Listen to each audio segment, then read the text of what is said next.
Hi everybody. Today we're going to be creating your do-it-yourself little brain break, okay? Like kind of just like a fun little challenge that you can do at home, especially on a rainy day or any day of the week, really. It's good for the entire family, so anybody can play it, spouses can play it, kids can play it. You can play it with a partner or without a partner, and I'll show you the couple different options that you can play with or without a partner. What you're going to need is a piece of cardboard. I cut it about 14 inches or so, 14 by 14.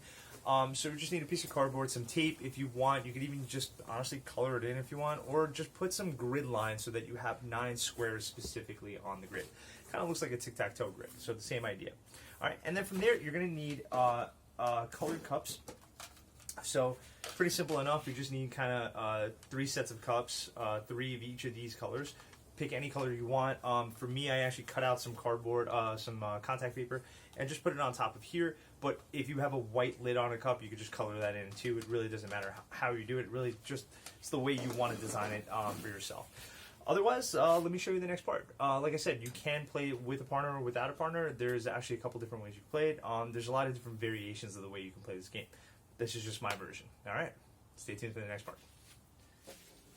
So once you've set up your grid of 9, you want to set up your playing boards identical to the opposite person. Now, if you notice, I've kind of mixed up the cups on the board, but I've also kept a marker in the center of each of these boards. Now, this is really important because the goal is to make a straight line of blue, a straight line of green, and a straight line of yellow.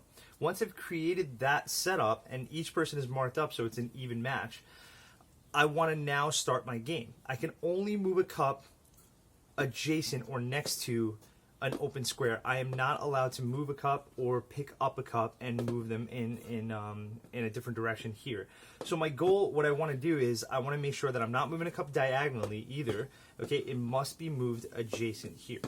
Now the goal is, notice how I made a straight line with green, fantastic, but I still need to get to the blue.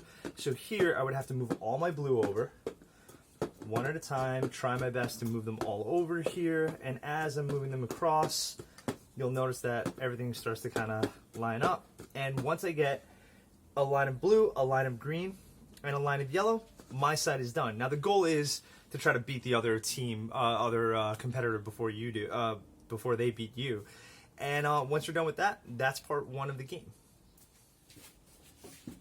Part 2 of this game is going to be a little bit set up a little bit differently. So what you're going to have now is every cup is already in the line order that it should be. And instead of lining them up, obviously because we've already done that, what you're going to do is create little patterns on an Excel sheet and put the pattern and the color down on that Excel sheet. So from here, if you notice that I already have a pattern set up, once that one player flips over the pattern, you're going to count 1, 2, 3, go, and your job, still following the same rules of moving only adjacently, your goal is to now match up the cups with the proper color that you have there. And if you notice, that blank square is still there, so we still have to follow that blank square as much as possible. So here, if you notice, we're trying to follow our best, almost there, and so on and so forth until you match the pattern. Now you can do this, what's really cool about this part of the game, you can do this as a competition between 2 people, or you can do this as a competition by yourself and time yourself. I like to do this by myself, but if I have a partner around, this is actually really cool, and it actually keeps your brain really, really sharp for trying to figure out how to follow that pattern. The only thing I would note is that if you notice, one person is looking at it from a different angle than the other, so you're going to create a mirror image if you're competing against somebody else.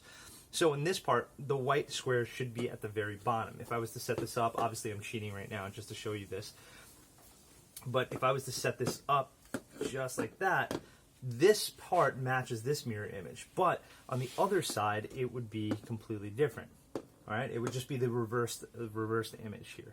Okay, so here, if you notice, this would be the proper setup here, and then we have that. So if you notice, it's kind of just like an inverted image on the way it looks, and that's pretty much it.